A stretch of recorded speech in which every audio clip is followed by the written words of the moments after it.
আমার ছাত্রী অবনীকে পড়াতে গিয়ে দেখলাম তার আম্মু একটা ছেলের সাথে অন্তরঙ্গ হয়ে বসে আছে। আমি তাদের দুজনকে দেখে লজ্জায় মুখ ঘুরিয়ে নিলাম। আমাকে দেখে তারা নিজেরাও নিজেদেরকে গুছিয়ে নিল। আসলে মানুষের আসল চেহারাটা বোঝা যায় না। অবনীর মা যে এরকম একটা খারাপ কাজ করতে পারে এটা কখনো আমার ভাবনায় আসেনি। তবে চাহিদার প্রয়োজনে মানুষ অনেক জঘন্য কাজও করে থাকে। নিজের থেকে বয়সে অনেক ছোট ছেলের সাথেও মানুষ প্রেমের সম্পর্ক গড়ে তুলতে পারে, সেটা আমি আজ বুঝলাম। আমি কিছু বলার আগেই অবনীর মা আমাকে বলল, অবনী তো এখনও স্কুল থেকে ফেরেনি, আর আজ তুমি এত আগেই পড়াতে আসবে সেটা বলবে না? তখন আমি বললাম, আজ মাসের শেষ তারিখ, তাই একটু আগেই পড়াতে এসেছি, টাকাটাও দরকার ছিল। তখন অবনীর মা বলল, আচ্ছা ঠিক আছে, তুমি বসো, আমি টাকা নিয়ে আসছি। কিছুক্ষণ পর অবনীর মা এসে আমার হাতে 10,000 টাকা দিয়ে বলল, ও হচ্ছে আমার খালাতো ভাই সুজন, অবনীকে ওর কথা বলার দরকার নেই, তোমাকে অগ্রিম মাসে টাকাটাও দিয়ে দিলাম। তোমার নাকি টাকার সমস্যা বলেছিলে, আজকে পড়াতে হবে না, তুমি বরং কালকে এসো। টাকাটা নিয়ে আমি চলে আসি। অবনীকে পড়াই আজ 6 মাস হতে চলল। সত্যি বলতে অবনীকে আমি টাকার জন্যই পড়াই। অবনীর বাবার টাকা পয়সার কোনো অভাব নেই, তাই বাবা বিদেশে থাকেন, তাই আমাকে মাস শেষে 5,000 টাকা দিতে কোনো সমস্যা হয় না। 10,000 টাকা পেয়ে সেখান থেকে মাকে 4,000 টাকা দিলাম, আর বোনকে 1,000 টাকা। বাকিগুলো আমার প্রয়োজনে কাজে লাগবে, রেখে দিলাম। মাকে দেওয়া এটা আমার প্রথম কোনো উপহার। আমি এর আগে কখনো মাকে টাকা দিইনি। টাকা দেওয়ার পর মায়ের চোখে যে আনন্দটা দেখেছিলাম সেটার কাছে পৃথিবীর সব আনন্দ তুচ্ছ। 1,000 টাকা পেয়ে আমার বোন এতটা খুশি হবে ভাবিনি। কিন্তু যখন টাকা পেয়ে সে আমাকে খুশিতে জড়িয়ে ধরে ভাইয়া বলল, তখন মনে হলো এমন বোনের জন্য জীবনে কিছু করতে না পারলে জীবনের কাছে ঋণী হয়ে থাকবো। পরের দিন অবনীকে পড়াতে গিয়ে দেখলাম অবনী খুব সুন্দর করে সেজেছে। আকাশি রঙের শাড়িতে মেয়েটাকে অন্য দিনের চেয়েও আজ একটু বেশি সুন্দর লাগছে। তাই পড়ানোর সময় তার দিক থেকে কেন জানি চোখ সরাতে পারছিলাম না। আমার এমন অবস্থা দেখে অবনী বলল, স্যার আপনার কি কোনো গার্লফ্রেন্ড আছে? নিজের ছাত্রীর মুখে এমন প্রশ্ন শুনে কিছুটা আইনজীবী ফিল করলাম। তারপরেও ধমকে সুরে বললাম, এসব কি প্রশ্ন অবনী? আমার গার্লফ্রেন্ড দিয়ে তুমি কি করবে? বাচ্চাদের এসব জানতে হয় না, তুমি পড়াশোনায় মনোযোগ দাও। তখন অবনী বলল, কে পিসছি, দেখেন আমি কত বড় হয়ে গেছি, আর ক্লাস 9-এ পড়া একটা মেয়েকে বাচ্চা বলা মোটেও উচিত না। আমার এক বান্ধবীর বিয়ে হয়েছে, বাচ্চার মাও হয়ে গেছে, আর আপনি আমাকে বাচ্চা বলছেন? অবনীর কথাই ঠিক, অবনীকে আজ মোটেও বাচ্চা বাচ্চা লাগছে না, বড়ই মনে হচ্ছে। শাড়ি পরলে ছোট মেয়েদেরকেও অনেক বড় মনে হয়, অবনীকেও আজ বড়দের মতোই মনে হচ্ছে। আমি অবনীর কথা এড়িয়ে যাওয়ার চেষ্টা করলেও পারলাম না। অবনী আবার জিজ্ঞেস করলো, স্যার আপনি কিন্তু বললেন না আপনার কোনো গার্লফ্রেন্ড আছে নাকি? তখন বাধ্য হয়ে বললাম, ছিল এক সময়, তবে এখন নেই। এবার খুশি তুমি? তোমার প্রশ্নের উত্তর খুঁজে পেয়েছো। তখন অবনীর চোখে মুখে অনেক আনন্দ দেখতে পেলাম। আমার গার্লফ্রেন্ড নেই শুনে অবনী এতটা খুশি হলো কেন বুঝতে পারলাম না। প্রায় 6 মাস পর হঠাৎ করে জানতে পারলাম অবনীর মা প্রেগনেন্ট। এমন অবস্থায় সব জায়গায় জানাজানি হয়ে গেল।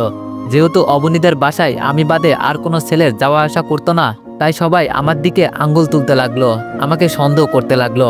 অবনীর মা যখন আমাকেই দই দিল তখন আমার মরে যেতে ইচ্ছে করছিল। অবনীর মা নিজেকে বাঁচানোর জন্য আমার নামে যে এত বড় একটা মিথ্যা কথা বলবে আমি কখনো কল্পনাও করিনি। অবনীর সামনে সেদিন কি লজ্জাটাই না পেয়েছিলাম।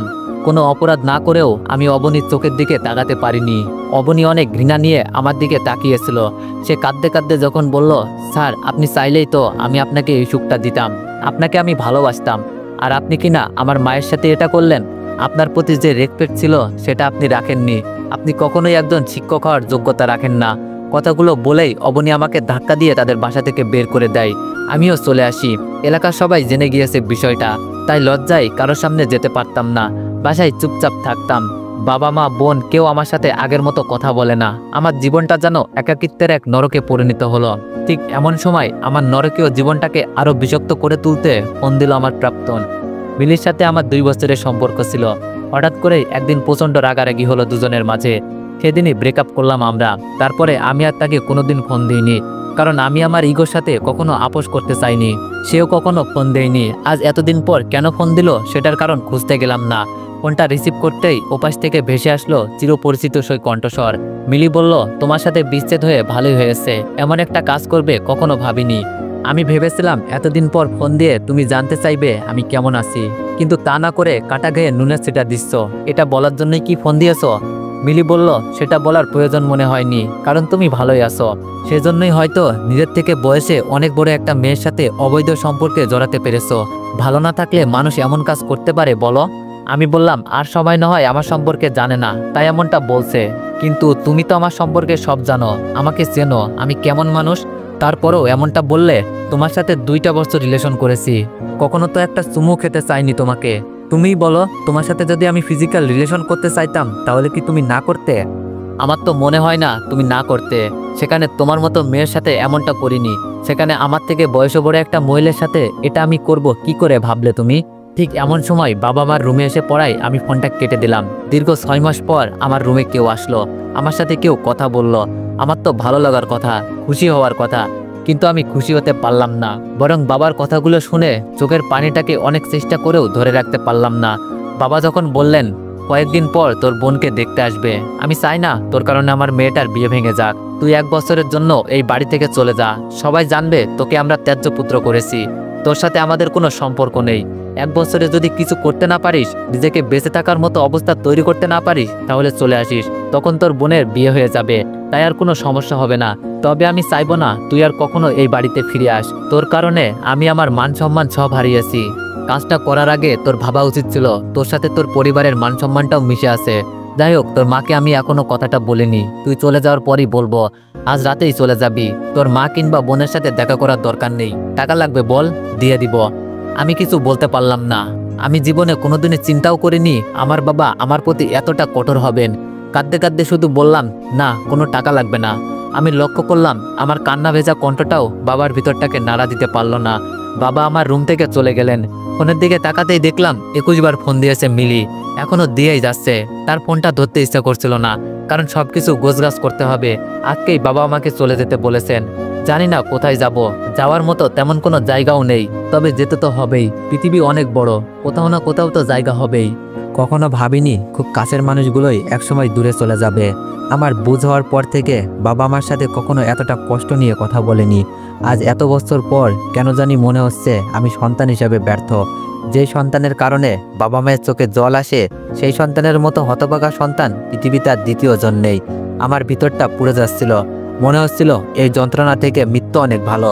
কিন্তু আমি মরতে চাই না, জবাব দিতে চাই ওইসব মানুষদের যাদের কারণে আমি নিঃস্ব হয়েছি। আমার আপন মানুষগুলো আমাকে দূরে ঠেলে দিয়েছে, তাদেরকে জবাব দেওয়ার জন্য হলেও আমাকে বাঁচতে হবে। আমার কাছে টাকা পয়সা তেমন কিছুই ছিল না। বাসা থেকে বের হওয়ার আগে খুব ভয় কাজ করছিল, কোথায় যাব, কি খাবো, কি করব, এরকম হাজারো চিন্তা এসে মস্তিষ্কের মাঝে বাসা বাঁধতে লাগলো। এতদিন তো থাকা খাওয়া নিয়ে কোনো চিন্তা করতে হতো না। সারাদিন যাই করি না কেন, দিন শেষে মায়ের হাতের খাবারটা পেতাম। আরামে চিন্তাহীনভাবে তুলতুলে নরম বালিশে মাথা রেখে রাতটা কাটিয়ে দিতে পারতাম। কিন্তু এখন কি পারবো?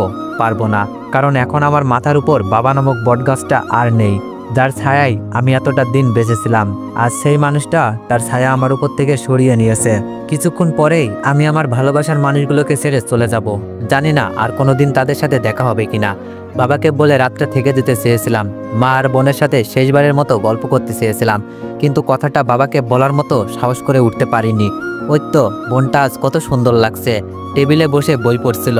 আমাকে দেখেই উঠে দাঁড়ালো, আমাকে দেখে বলল, ভাইয়া কিছু বলবে? আমি কিছু বলতে পারলাম না। 2 মাস হতে চললো ঠিকমতো আমার সাথে বোনটা কথা বলেনি, আজ আমার সাথে কথা বলল। তাহলে কি বাবার মতো সেও জানে আজকের পর থেকে তার ভাইটাকে আর সে চাইলেও ভাইয়া ডাকতে পারবে না। শেষবারের মতো ভাইয়া ডেকে নিজেকে সান্ত্বনা দিচ্ছে।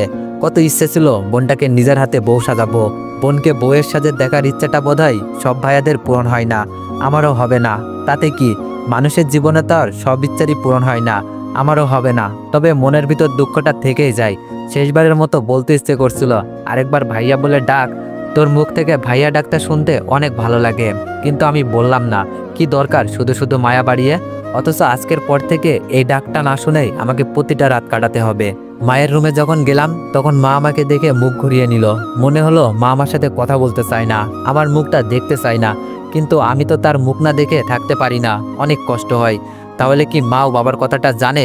তাহলে যে বাবা মাকে বলতে না বলল, বাবার মতো মাও আমাকে ঘৃণা করে, সন্তান হিসেবে পরিচয় দিতে লজ্জাবোধ করে। অনেকক্ষণ দাঁড়িয়ে থাকার পরেও মা কোনো কথা বলল না।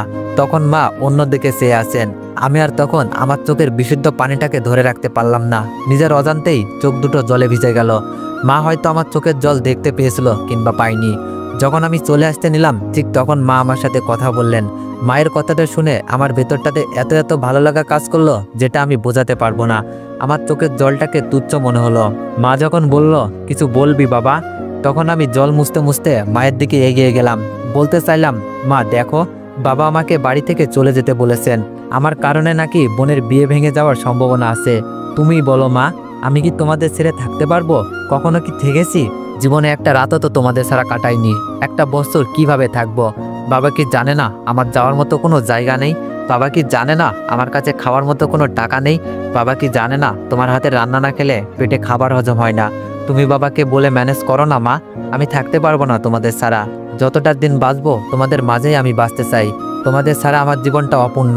কিন্তু আমি বলতে পারলাম না। বাবা সেই কথাটা মনে পড়ে গেল। আমি মাকে গিয়ে জড়িয়ে ধরে কাঁদতে লাগলাম। মা তখন বলল, কাঁদছিস কেন? কি হয়েছে আমাকে বল। আমি মায়ের প্রশ্নের জবাবে কিছু বলতে পারলাম না। শুধু বললাম, আমাকে ক্ষমা করে দিও মা। আমি তোমাদের স্বপ্নটা পূরণ করতে পারিনি। আমার জন্য মানুষের কাছে তোমাদেরকে অনেক ছোট হতে হয়েছে। তবে বিশ্বাস করো মা, আমি এমন কিছু করিনি। তোমার ছেলে কি এমন কাজ করতে পারে? তুমিই বলো মা। তুমি তো আমাকে জন্ম দিয়েছো। আমার প্রতি তোমার কি বিশ্বাস নেই বলো?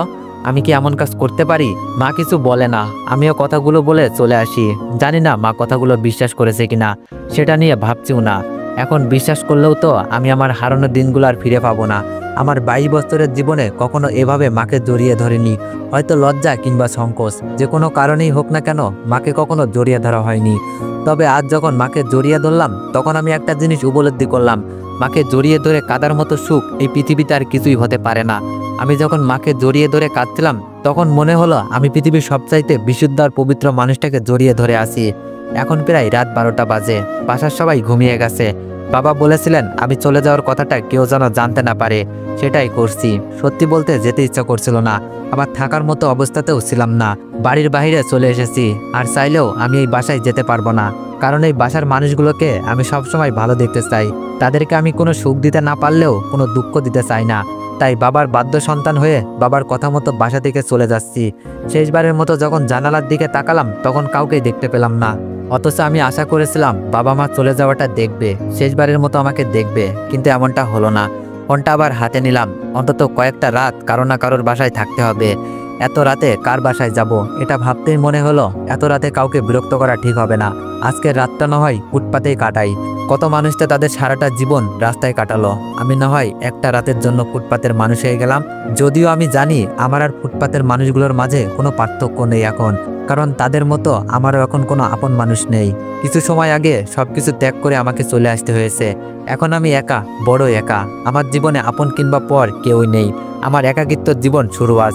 জানি না এই একাকিত্বর সাথে লড়াই করে কতদিন টিকতে পারবো আমি। ফোনটা চেক করতেই দেখলাম 72 বল মিস কল। মিলির সাথে কথা বলার পর ফোনটার প্রতি আর মনোযোগ দেওয়া হয়নি। একবার শুধু দেখেছিলাম মিলি অনেকবার ফোন দিয়েছে।